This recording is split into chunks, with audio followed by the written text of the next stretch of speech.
Assalamualaikum warahmatullahi wabarakatuh. Selamat datang di Bicara Pajak bersama saya Fersustian. Dalam video kita kali ini, saya akan apa ya bersama-sama belajar mengenai transfer pricing ya, karena saya sendiri masih masih belum masih awam lah seputar TP dan saya ingin juga belajar.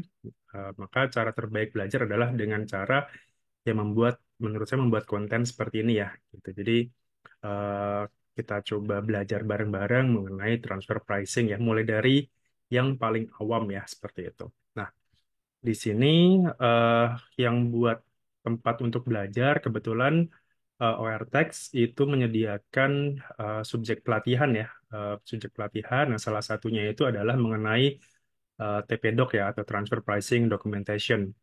Nah, di sini ada beberapa modul yang sudah dibagikan secara gratis ya, bisa diakses oleh siapapun. Beberapa modulnya di sini dan ini eh, nanti kita akan coba gitu ya, atau saya akan coba untuk ya pertama belajar mengenai ini, kemudian saya akan bikin konten series gitu ya mengenai transfer pricing biar kita sama-sama belajar mengenai transfer pricing seperti itu. Oke, di sini saya akan mulai belajar atau kita akan membahas ya. Kita akan membahas dari hal yang paling dasar di sini, konsep dasar dari transfer pricing. Untuk menu pertama ya, mengenai definisi transfer pricing terlebih dahulu. Nah, oke, jadi ini materinya ada di ORTex, kemudian penulisnya sendiri adalah Dewa Suartama ya. Jadi saya mohon izin untuk istilahnya membagikan konten ini dengan bahasa atau dari pemahaman yang saya tahu gitu ya. Saya coba alih bahasakan menjadi mungkin hal yang lebih sederhana mengenai transfer pricing. Oke, yang pertama adalah apa itu transfer pricing di sini. Nah, kalau dari paparan yang ditulis di sini, transfer pricing merupakan istilah yang digunakan untuk menyebutkan kebijakan harga dalam suatu transaksi yang dilakukan oleh pihak-pihak yang memiliki hubungan istimewa. Artinya, TP ini itu sebenarnya hal yang lazim, hal yang sifatnya netral di dunia bisnis ya. Karena bisnis itu kan pasti ada yang namanya hubungan istimewa ya. Artinya misalkan katakanlah perusahaan induk dengan perusahaan cabang atau misalkan antar perusahaan yang dimiliki oleh satu satu PT gitu ya atau satu perusahaan pasti memiliki eh, pasti memiliki transfer yang antar mereka gitu ya, yang harganya sendiri itu sudah ditentukan gitu dibandingkan dengan harga pasar seperti itu. Nah, pengertian ini kerap dianggap, namun di sini ya, namun transfer pricing kerap dianggap sebagai upaya perusahaan multinasional untuk mengurangi beban pajak serta melakukan penggeseran labanya. Nah, anggapan transfer pricing ini menjadi negatif karena dalam prakteknya TP ini apa ya ada beberapa yang sifatnya negatif ya, misalkan manipulasi transfer pricing, kemudian abuse of transfer pricing atau transfer mispricing misalkan. Nah, transfer mispricing ini merupakan praktek mengatur harga pasar di atas atau di bawah harga wajar sebagai upaya memperkecil jumlah pajak yang terutang dan memanfaatkan beda tarif antar negara. Nah, ini itulah yang menjadi penyebab kenapa pajak itu terlibat di transfer pricing ini ya gitu. Karena pada dasarnya tadi ya, pada dasarnya transfer pricing ini kan sesuatu hal yang lazim digunakan oleh perusahaan ya, khususnya yang memiliki hubungan istimewa gitu. Karena pasti ketika mereka transaksi dengan hubungan istimewa itu pasti ada harga yang berbeda dengan ketika dia transaksi dengan perusahaan independen ya atau perusahaan yang tidak berhubungan langsung dengan mereka seperti itu. Nah, kemudian kenapa terjadi transfer pricing? Salah satunya adalah karena adanya globalisasi ya. Sekarang ini kan eh, dengan adanya globalisasi antar negara itu kan em, misalkan teknologi, informasi serta komunikasi itu mempermudah suatu perusahaan untuk berkembang di belahan negara lain. Hal tersebut kemudian menghilangkan batasan antar negara dalam kegiatan usaha. Perusahaan semakin mudah melakukan perpindahan barang, jasa, modal, hingga SDM antar negaranya. Dengan demikian, transaksi perdagangan internasional kini sudah banyak melibatkan pihak-pihak dalam satu grup usaha maupun pihak-pihak yang saling berafiliasi. Perusahaan multinasional menerapkan pembagian tanggung jawab dalam suatu grup. Misalkan perusahaan induk, misalkan memiliki perusahaan yang bertugas, katakanlah khusus untuk riset, misalkan untuk riset dan pengembangan, ada juga pusat manufakturnya di mana, atau misalkan cost centernya di mana, revenue centernya di mana dalam berperan penjualan dan distribusi. Jadi eh, tadi ya salah satu alasan itu kan karena tadi dia memanfaatkan tarif pajak antar negara. Bisa jadi misalkan katakanlah di Indonesia gitu ya. Di Indonesia misalkan jadi pusat manufakturingnya gitu ya. Contohnya katakanlah ya perusahaan-perusahaan besar ya. Contoh di sini eh, Hyundai misalkan atau Mitsubishi atau Wuling misalkan gitu ya. Dia eh, dia membuat pabrik manufaktur di sini gitu ya supaya mungkin dari sisi cost-nya mungkin lebih kecil dan sebagainya gitu. Atau juga bisa bisa juga dikatakan tadi dia memanfaatkan tarif pajak yang lebih misalkan katakanlah gini, dengan membuat pusat atau cost center ya, membuat misalkan dia membuat pabrik, kemudian dijadiin cost center di situ. Dia memasukkan semua biaya-biayanya itu di satu perusahaan di negara tersebut misalkan. Karena di situ tarif pajaknya relatif lebih tinggi dibandingkan dengan misalkan katakanlah di pusatnya misalkan. Atau dia bisa saja membuat perusahaan cangkang di negara yang memiliki tarif pajak yang lebih rendah, misalkan di tax haven country gitu ya, yang tarif pajaknya sendiri itu mungkin hampir tidak ada misalkan.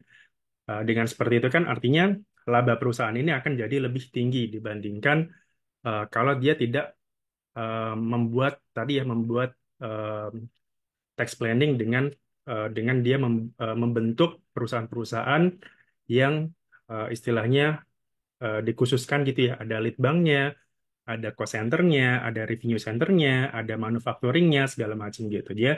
Jadi dia melihat kira-kira oh di negara ini kira-kira oh tarif pajaknya berapa nih? Kalau ternyata dirasa terlalu tinggi, oke kita masukkan aja biaya-biaya di situ. Jadi dia jadi cost center di situ. Itulah yang jadi apa ya pemicu adanya transfer pricing di situ. Salah satunya itu tadi ya adanya globalisasi ini.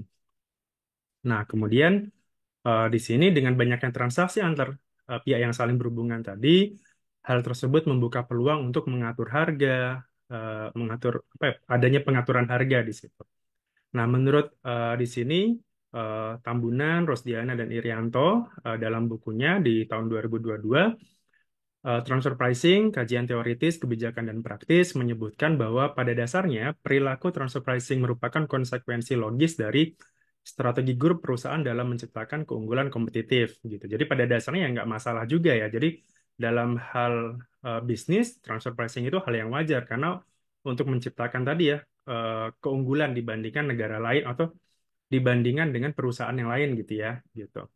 Nah, tapi di sini transfer pricing dianggap sebagai suatu tindakan manipulatif ketika transaksi antar afiliasi yang berada di yurisdiksi yang berbeda melakukan transfer pricing dengan motif menghindari beban pajak global. Tadi bisa jadi misalkan yang dipakai perusahaan untuk dijadikan cost center itu ditempatkan di negara-negara yang cenderung tarif pajaknya lebih tinggi misalkan gitu dibandingkan misalkan kalau dia eh, apa jadi harapannya eh, dari sisi pajak ya dari sisi pajak kan harusnya itu nggak boleh gitu ya. Harusnya ya sudah disesuaikan aja kalau memang biaya tersebut tidak seharusnya dibebankan di perusahaan tersebut ya jangan dibebankan di sini gitu misalkan gitu. Nah kemudian dari sisi perpajakannya gimana? Dalam peraturan perpajakan di Indonesia dalam transaksi yang dilakukan di pihak-pihak independen atau yang tidak memiliki hubungan istimewa, harga transfer tadi itu terbentuk atau dipengaruhi oleh pasar. Namun kekuatan pasar bisa saja tidak berpengaruh apabila transaksi dilakukan antar pihak yang memiliki hubungan istimewa. Sehingga potensi untuk melakukan mispricing, transfer mispricing menjadi lebih besar. Meski begitu, otoritas pajak tidak dapat serta-merta menganggap seluruh transaksi yang dilakukan antar pihak eh, dalam hubungan istimewa itu ternyata adalah mispricing gitu ya. Jadi tidak semuanya merupakan mispricing. Nah, transaksi antar pihak dengan hubungan istimewa kerap kali merupakan transaksi yang unik dan kompleks. Transaksi tersebut terkadang sulit dibandingkan dengan transaksi umum yang dilakukan oleh pihak-pihak independen. Maka dari itu diperlukan suatu regulasi serta panduan untuk menentukan harga pasar wajarnya atau harga transfer wajarnya berapa yang dapat diterima bagi pihak yang bertransaksi maupun pihak otoritas pajak. Jadi di sini dalam hal ini yang DJP ya atau pajak di Indonesia itu bisa menentukan kira-kira kan misalkan gini, kan tidak semua transaksi yang memiliki hubungan istimewa itu salah gitu ya. Maksudnya ya ya udah, maksudnya tidak semuanya itu merupakan transfer mispricing atau sesuatu yang dimanipulatif gitu. Kalau memang itu sudah sewajarnya, prinsipnya adalah wajar dan lazim gitu ya, atau kira-kira sudah sesuai dengan harga pasar gitu, ya tidak masalah sebenarnya adanya transfer pricing di sini gitu. Cuman di sini karena seringnya transfer pricing antar hubungan istimewa itu biasanya unik dan kompleks dan seringnya itu berbeda dengan nilai pasarnya atau transfer pasarnya, maka diperlukan suatu aturan gitu ya yang bisa diterima oleh dua belah pihak. Dari sisi DJP bisa diterima, dari sisi pihak berelasi itu juga bisa diterima. Nah, di sini aturnya sendiri itu ada di pasal 18 Undang-Undang PPH ayat 3 di sini disebutkan bahwa eh, DJP berwenang untuk menentukan kembali besarnya PPh, besarnya penghasilan dan pengurangan serta menentukan utang sebagai modal untuk menghitung besarnya pajak penghasilan kena pajak bagi wajib pajak yang memiliki hubungan istimewa dengan pajak lainnya sesuai dengan eh, apa prinsip kewajaran dan kelaziman usaha yang tidak dipengaruhi oleh hubungan istimewa dengan menggunakan metode-metodenya ya. Misalkan di sini metode perbandingan antar pihak yang independen, kemudian metode harga penjualan kembali, eh, metode biaya plus atau cost plus, atau metode lainnya. Jadi di sini paling tidak ada 4 metode yang digunakan untuk menentukan tadi ya, menentukan besarnya penghasilan, besarnya pengurangan, serta besarnya utang sebagai modal untuk menghitung PHKP-nya atau penghasilan kena pajaknya. Nah, dari ketentuan tersebut disebutkan bahwa DJP diberikan kewenangan untuk melakukan koreksi atau istilahnya adjustment ya, koreksi atau adjustment. Kalau koreksi itu sesuatu yang sudah pasti salah dan harus diperbaiki, sementara adjustment itu ya eh, menyesuaikan saja, penyesuaian saja gitu. Nah, untuk menghitung pajak terutang dalam transaksi yang melibatkan pihak-pihak afiliasi. Kewajaran transaksi tersebut ditentukan berdasarkan prinsip kewajaran dan kelaziman usaha atau arm length principle ya atau ALP gitu ya kalau kalau dalam bahasa Inggrisnya. Kalau bahasa Indonesianya berarti prinsip kewajaran dan kelaziman usaha atau PKKU. Nah, sedikit ilustrasinya seperti ini ya. Jadi misalkan wajib pajak, kemudian lawan transaksinya ini pihak yang afiliasi atau yang memiliki hubungan istimewa. Ketika ada transaksi, ketika mereka melakukan transaksi, maka harus ada dokumen pricing, transfer pricing documentation-nya atau TP-Doc-nya ya, seperti itu. Walaupun tidak semuanya tidak seluruh misalkan tidak seluruh transaksi afiliasi ini mewajibkan adanya TP-Doc ya karena ada threshold yang harus dipenuhi ketika dia wajib TP-Doc atau tidak gitu. Nah, tadi prinsip kewajaran dan kelaziman usaha itu apa? Atau arm's length principle tadi ya, itu adalah mengatur bahwa apabila kondisi atau keadaan antara transaksi afiliasi dengan transaksi antar pihak independen itu sebanding, maka harga atau laba dalam transaksi yang dilakukan oleh pihak yang memiliki hubungan istimewa itu sama dengan atau berada dalam rentang harga atau laba dalam transaksi yang dilakukan oleh pihak individu sebagai pihak independen sebagai pembandingnya. Gitu. Jadi artinya wajar dan lazim itu adalah ketika pihak independen tadi sebagai data pembanding ya itu dinyatakan sebanding gitu ya apabila tadi eh, harga transfernya atau nilai transaksinya itu kira-kira senilai atau sama kurang lebih dengan pihak independen. Maka itu dianggap sebanding gitu, dianggap wajar dan lazim. Nah, namun apabila ternyata Jika kondisi transaksi afiliasinya itu berbeda dengan kondisi antar pihak independen, maka dapat dilakukan penyesuaian untuk menghilangkan pengaruh yang material atau signifikan dari perbedaan tersebut. Jadi, artinya kalau misalkan harganya atau nilai yang terlalu jauh gitu ya, katakanlah misalkan transaksi dengan independen itu misalkan 3.000 dolar misalkan. Sementara ke pihak berafiliasi itu hanya 1.000 dolar misalkan. Artinya di situ ada selisih yang sangat besar ya. Ada selisih 2.000 dolar antara pihak independen dengan pihak berelasi. Nah, itu yang nanti menyebabkan prinsip kewajaran kelaziman ini tidak berlaku. Artinya istilahnya harus di-adjust, harus dihitung ulang dengan metode-metode tadi ya yang dikeluarkan oleh DJP. Nah, kemudian tadi pihak berelasi itu apa? Pihak berelasi itu adalah ketika perusahaan ini memiliki hubungan istimewa gitu ya. Antar perusahaan ini dia memiliki hubungan istimewa. Nah, di pasal 18 ayat 4 Undang-Undang PPH, paling tidak ada 3 hal yang menyebabkan atau dianggap wajib pajak itu memiliki hubungan istimewa. Pertama adalah ketika wajib pajak itu memiliki penyertaan modal langsung maupun tidak langsung. Paling rendah 25% di wajib pajak yang lainnya. Jadi minimal paling rendah itu 25% ya. Gitu. Atau misalkan gini, contohnya PTA dia memiliki saham di PTB sebesar 50%. Maka A dan B itu memiliki hubungan istimewa secara langsung. Kemudian B ke C, perusahaan B ke C, ya perusahaan ketiga ya, C, B memiliki saham 50% juga di PTC. Artinya B ke C itu juga punya hubungan afiliasi, nah secara langsung, dan A ke C itu walaupun dia tidak secara langsung ya, jadi walaupun misalkan A hanya memiliki saham di PTB, tapi tidak memiliki saham di PTC. Namun berhubung C itu dikuasai oleh PTB atau 50%-nya dikuasai oleh PTB, maka PTA dengan PTC itu tetap dianggap memiliki hubungan istimewa. Jadi istilahnya eh, apa penyertaan atau penguasaan secara tidak langsung ya, tapi dia tetap dianggap sebagai hubungan istimewa.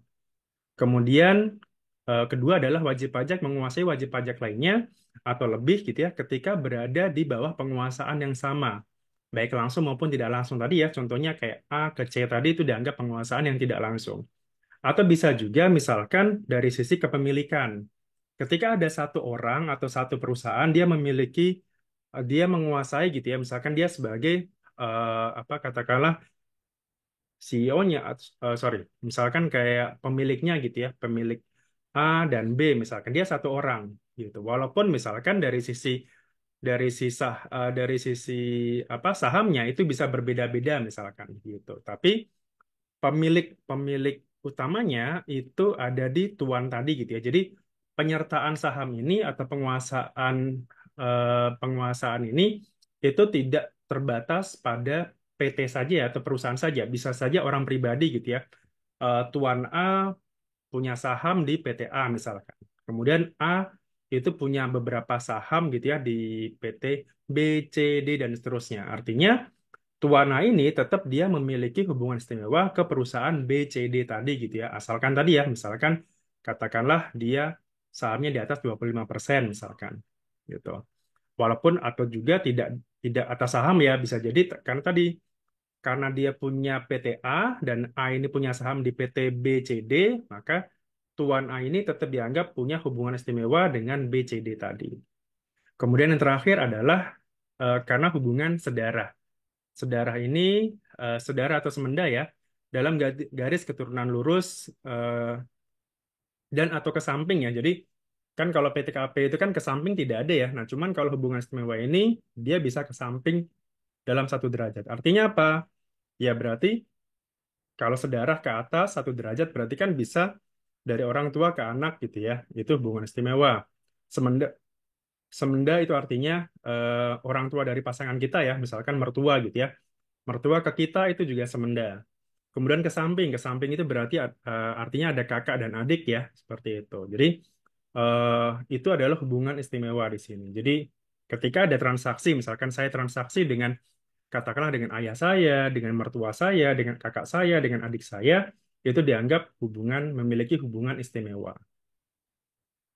Oke, nah sementara di sini dalam praktik akuntansinya itu dikenal atau dijelaskan di PSAK nomor 7, eh, menggunakan terminologi pihak-pihak berelasi. Nah, tujuan dari penerapan PSAK 7 ini adalah untuk memastikan bahwa laporan keuangan entitas berisi pengungkapan yang diperlukan untuk dijadikan perhatian terhadap kemungkinan bahwa posisi keuangan dan laba rugi telah dipengaruhi oleh keberadaan pihak-pihak berelasi. Nah, ini bisa bisa nanti bisa diklik sendiri ya untuk itu. Jadi kita dasar dulu nih. Tuh. Nah, kemudian apakah perusahaan saya wajib memiliki atau membuat TP-Doc di sini? Nah, meskipun kita kita bertransaksi nih dengan pihak berelasi kita gitu ya, tapi tidak semuanya itu harus mensyaratkan adanya TP-Doc. Karena dia ada threshold-nya ya, atau ada batasannya. Nah, di sini dari ORTEX sendiri sudah ada tools ya untuk mengecek kira-kira eh, threshold-nya berapa gitu ya. Nah, kita coba cek.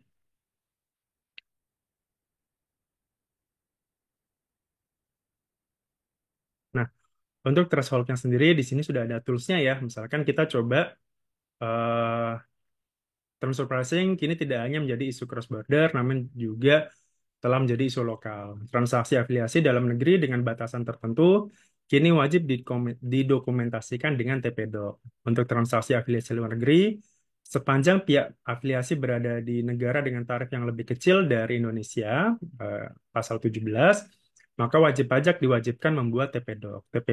TP-Doc khususnya untuk master file dan local file harus tersedia paling lama 4 bulan sejak berakhirnya tahun pajak. Artinya sebenarnya TP-Doc ini jadi ketika kita bertransaksi gitu ya, ketika ada transaksi afiliasi, TP-Doc ini harus sudah tersedia 4 bulan setelah berakhirnya tahun pajak. Artinya apa? Berarti sama dengan kita lapor, jadi batas akhir pelaporan SPT tahunan, begitu juga TP-Doc-nya itu juga harus tersedia ya, tersedia pada saat dia akan lapor SPT tahunan gitu ya. Walaupun mungkin tidak terlampir gitu ya, misalkan tidak tidak terlampir di SPT tahunan, tapi paling tidak ketika dia ada transaksi afiliasi, maka dia harus mencentang di SPT tahunannya ya, harus mencentang di situ eh, ada di di bagian induk lanjutan di paling bawah biasanya di situ ada pilihan apakah Anda memiliki transaksi hubungan istimewa atau tidak. Nah, itu harus dicentang. Kemudian Anda harus mengisi di lampiran khusus, di lampiran 3A ya, 3A, 3A1, 3A2, 3A3, kalau nggak salah seperti itu ya. Jadi ada lampiran khusus eh, ketika Anda bertransaksi dengan pihak berafiliasi tadi. Nah, kita coba gitu ya threshold-nya. Misalkan kita start di sini. Nah, pertanyaannya adalah apakah pada tahun berjalan perusahaan Anda melakukan transaksi afiliasi gitu ya. Kita coba iya gitu ya, misalkan. Oke, kita pilih next. Nah, di sini eh, catatannya ya, pihak berelasi itu dia apa saja gitu ya. Misalkan ketika terbentuk karena kepemilikan saham di atas 25% tadi ya, atau misalkan karena penguasaan atau karena hubungan darah tadi. Nah, contohnya apa? Misalkan transaksi-transaksinya.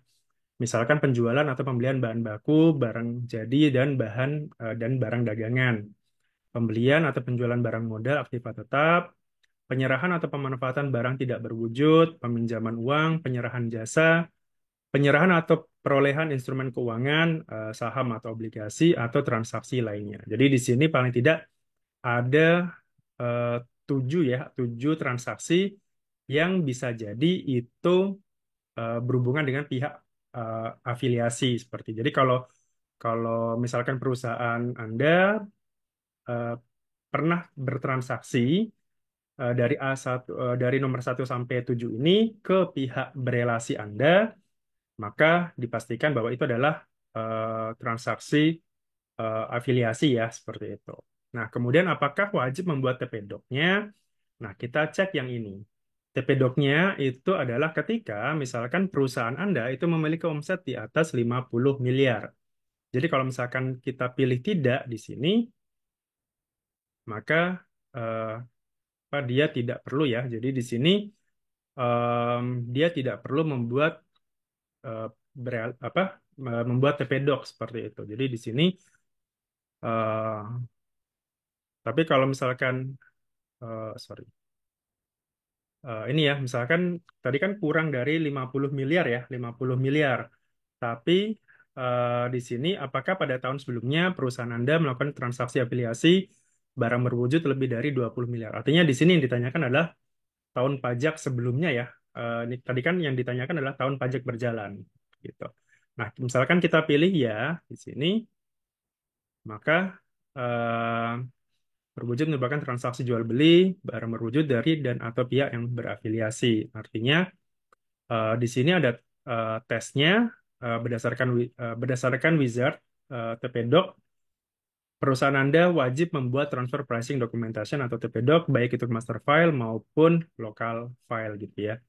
Jadi tadi batasannya ketika tahun lalu ada transaksi barang berwujud nilainya di atas 20 miliar tapi belum mencapai tapi ada tapi omset Anda itu kurang dari 50 tetap wajib buat TP-Doc. Tapi kalau misalkan kita balik lagi ya, eh, kita coba misalkan iya di sini, kemudian katakanlah kalau kita pilih iya ya di atas 50 miliar, maka eh, wajib ya, tetap wajib. Jadi syaratnya kalau omset Anda di atas 50 miliar maka wajib. Tapi kalau di bawah 50 miliar, tapi tahun lalu ada transaksi penyerahan barang berwujud ya, barang berwujud nilainya di atas 20 miliar, tetap juga wajib membuat TP-Doc. Nah, kita coba kalau misalkan eh, berafiliasi, kemudian di bawah 50 miliar omsetnya, kemudian juga tidak ada transaksi barang berwujud yang di atas 20 miliar tahun lalu. Kita pilih ya, kita pilih tidak ya. Nah, kemudian ada lagi, apakah pada tahun sebelumnya perusahaan Anda melakukan transaksi afiliasi jasa bunga barang tidak berwujud atau transaksi lainnya lebih dari 5 miliar? Nah, kita pilih ya sekarang. Pilih next. Oke. Nah, ternyata tetap wajib ya. Jadi tadi syarat tambahannya adalah ketika kita transaksinya itu atau omsetnya di bawah 50 miliar, kemudian eh, tahun lalu itu tidak punya juga atau tidak ada transaksi barang berwujud yang nilainya di atas 20 miliar, tapi tadi ya ada transaksi terkait dengan eh, terkait dengan misalkan tadi barang tidak berwujud, royalti, bunga dan sebagainya, tapi nilainya di atas 5 miliar, maka tetap wajib membuat TP-Doc gitu. Nah, kita cek lagi, misalkan kita pilih ya, kemudian ini kita pilih tidak, kemudian eh, tidak ada transaksi di atas 20 miliar untuk barang berwujudnya. Kemudian ini juga ya, transaksi atas jasa, bunga, barang yang tidak berwujud, nilainya 50 miliar. Kalau tadi kan kita pilih ya ya. Nah, sekarang kita pilih tidak, misalkan. Oke. Nah, kemudian pertanyaan berikutnya ya. Jadi ini ada kayak berlapis seperti itu. Apakah pada tahun berjalan perusahaan Anda melakukan transaksi dengan pihak berafiliasi yang berada di negara dengan tarif yang lebih rendah dari tarif PPh badan di Indonesia? Kan kalau tarif PPh badan itu kan di sini kalau sekarang saat ini kan 22% ya. Nah, tapi kalau misalkan kita bertransaksi dengan afiliasi di luar negeri yang ternyata tarif PPh badannya itu lebih rendah dibandingkan di Indonesia. Nah, misalkan kita pilih ya ya, kemudian kita coba di sini ya. Jadi kalau untuk tahun 2000 eh, dari 2020 ya sampai dengan sekarang itu 22%. Tetap wajib membuat TP-Doc ya. Jadi tadi syaratnya, kalaupun kita tidak ada transaksi berupa jasa, bunga, ataupun barang tidak berwujud yang nilainya di atas 5 miliar, tapi kita ada transaksi dengan negara lain yang punya tarif pajak yang lebih rendah daripada negara kita, 22%, tetap harus membuat TP-Doc. Nah, kita cek lagi, kita pilih ya, kemudian kita pilih tidak. Kalau kita pilih ya tadi ya, kalau kita pilih ya pasti wajib TP Doc di sini. Kalau kita tidak, maka pertanyaan lanjutannya adalah ini tadi ya, afiliasi jasa, bunga, barang tidak berwujud, lebih dari 5 miliar, kita pilih tidak. Kemudian kalau ternyata itu punya tarif yang ternyata tarifnya di sana lebih tinggi gitu ya. Misalkan di Indonesia 22%, di negara asalnya katakanlah atau di negara perusahaan afiliasinya itu 25% misalkan. Kita pilih tidak. Oke. Nah, baru tidak diwajibkan gitu. Jadi threshold-nya sendiri pertama tadi ya, pertama adalah omset 50 miliar, paling tidak 50 miliar ya. Jadi di atas 50 miliar pasti harus TP Doc.